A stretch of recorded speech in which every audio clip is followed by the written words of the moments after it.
Alright, lock in. This video is called Chimpanzees Have Entered the Stone Age. That chimpanzee just made a stone tool, and that one's hunting with a spear.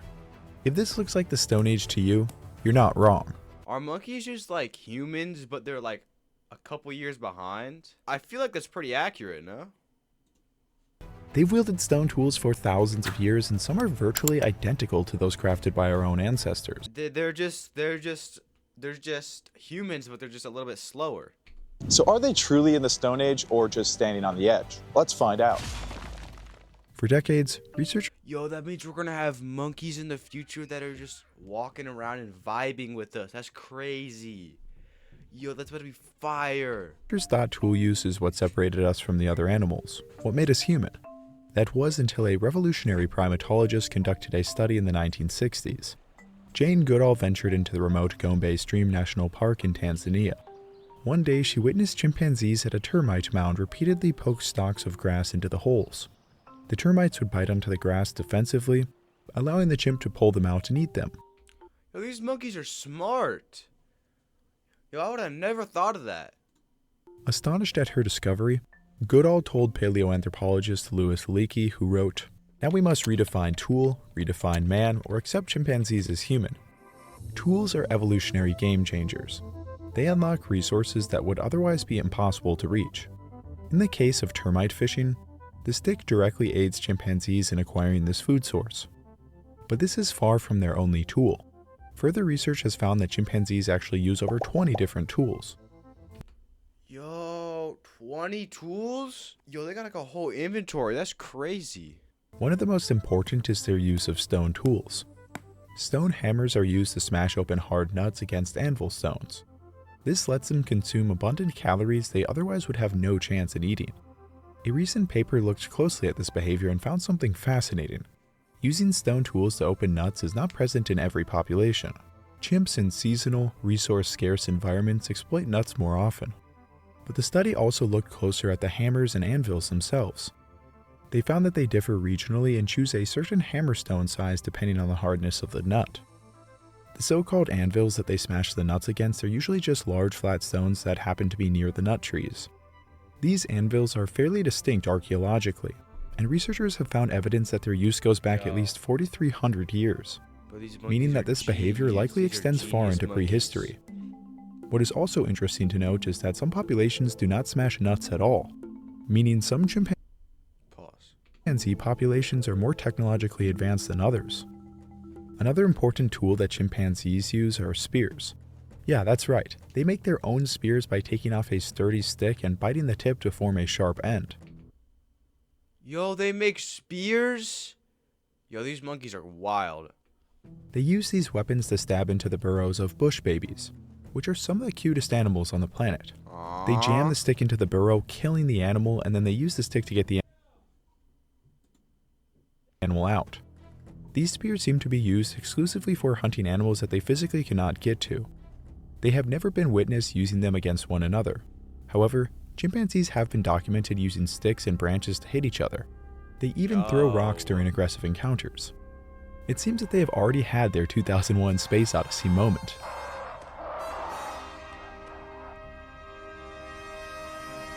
So chimpanzees use rocks to crack open nuts, they fish for termites, and they even stab prey with spears. Yo, these monkeys. Ew, what the? These monkeys, they're vicious. Are you serious? But these monkeys kill other monkeys for food. You're wild. So have they truly entered the Stone Age? Well, they are far from the only animals to use tools. Orangutans use sticks to fish for insects and honey. I thought orangutan was a monkey. I mean, it looks like a monkey to me. You may have even seen this image of an orangutan spearfishing. While it is true that this orangutan was imitating some fisherman he was watching, he was unsuccessful and pretty much just splashed a stick at the water, so it's not impressive as it might seem. Apparently after this shot, he ended up stealing a fish that was already hooked by a fisherman. Yo, why you look like that? Why you look like that? So I guess that's a win. But plenty of other primates like capuchin monkeys use stones on a daily Yo, they keep talking about monkeys. He just said that there was other animals who do this, but now he's talking about monkeys again. basis to open shellfish. Even otters use stones to open Oh, you know what? This video is about chimpanzees, not monkeys. Yo. Y'all gotta pay attention. Pay attention, y'all. shellfish. Crows fish with sticks, and octopus Wait, crows fish? What? When that update dropped? use shells for protection. Tool use is not exclusive to humans nor primates. So then what set our ancestors apart? Well, our ancestors took stone tools to another level by modifying them. By smashing stones together, they broke off sharp stone edges which could cut. This opened up all kinds of new resources for our ancestors. Just as the termite sticks or spears allowed chimpanzees to extract calories out of their environment, sharp stone tools allowed our ancestors to do the same. On the savannas where we evolved, carnivores are constantly killing prey and leaving their carcasses with plenty of meat and bone What is that? Ew. marrow left over. A study looking at zebras killed by lions found that on average, 33 pounds or 15 kilograms of meat was left over. That is roughly 20,000 calories I don't in meat think I can alone, show that. not to mention the marrow. This would have met the daily requirements of about 27 early hominins. But to harvest this meat, our ancestors needed the sharp edges of stone to cut through Bro, they're killing an elephant. They're ripping an elephant in half. tendons, scrape off meat, and break into the brains and marrow. Stop. This was one of humanity's biggest breakthroughs, and it's not far off of what chimpanzees are currently doing in Africa. The earliest modified stone tools are 3.3 million years old. We don't know who was making them. It was most likely our ancestors or close relatives, but who knows? It could have even been the ancestors of chimpanzees. What we do know is that stone tool use wouldn't catch on until around 2.4 million years ago, when hominids started selecting stone that could hold a sharp edge, and then they learned how to produce efficient tools. Here's an example of the kinds of tools that our ancestors were using well over 2 million years ago. It's really just a sharp flake of stone, but it's an incredibly useful tool for cutting through flesh and also pounding through bones and other objects. Though it's extremely simple, it was an evolutionary game Yo, why? So we're just getting stones just to kill people. Why y'all just not go to the grocery store? You don't gotta kill people. changer for our ancestors. Many paleoanthropologists would argue See, they're thinking harder, not smarter. that the intentional development of a cutting edge has to be the lower bound of the Stone Age. Otherwise, otters and capuchins are also in the Stone Was that otter killed the other otter? What? What is it? has to be the lower bound of the Stone Age. Otherwise, otters and capuchins are Yo, that otter just try to slash my boy. What? also in the Stone You Age. serious? Chimpanzees have never been documented in the wild creating a sharp stone tool, but they are limited for a number of reasons. First of all, fine-grained stones that create sharp edges when broken, such as flint, are not common in the modern range of chimpanzees. Most of the time it is thick jungle, and the stones they have access to are basically useless for cutting. Our ancestors, on the other hand, lived across open, rocky savannas that often had sources of quality stone. But just because chimpanzees don't have access to the right raw materials for knapping stone, doesn't mean they lack the intelligence to understand it. So researchers had a bold idea. I was just thinking that. What if we simply taught a chimpanzee how to flint knap? Meet Kanzi, a language-competent bonobo, who was taught to flint knap in the early 1990s. Bonobos are a closely related cousin of chimpanzees, often seen as more socially intelligent. Kanzi was especially intelligent. Yo, he called you stupid. Yo, he called you stupid. Chimpanzees, often seen as more socially intelligent. Kanzi was especially intelligent. He even learned how to play Minecraft, but They got Minecraft in the wild? Yo. I didn't know monkeys could play Minecraft. That's sick. it was this video of him We're about to have some monkeys playing Roblox here soon. About to have some monkey predators out there. flint knapping that honestly blew my mind. They first focused on showing him how to knock off flakes through percussion, which is what I'm doing here. You literally hit one rock against another rock in order to knock off a stone flake. So now let's watch some incredible close-up footage of Kanzi napping. Oh, look there what Kanzi made. That's really perfect. Oh, look at that one. Oh, thank you. Monkey. They would really cut things good. Kanzi was able to knock off flakes consistently, and after a while, he even came up with Yo, that monkey's a tank. He's a tank. That monkey could, if he got mad, yo, he's killing everybody in that whole facility.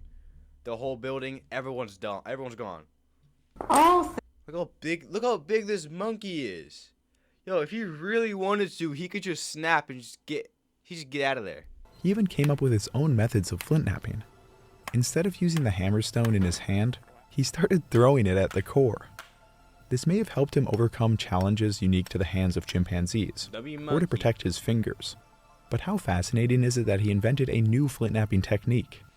After 2 years of practice, researchers decided it was finally time to put his skills to the test.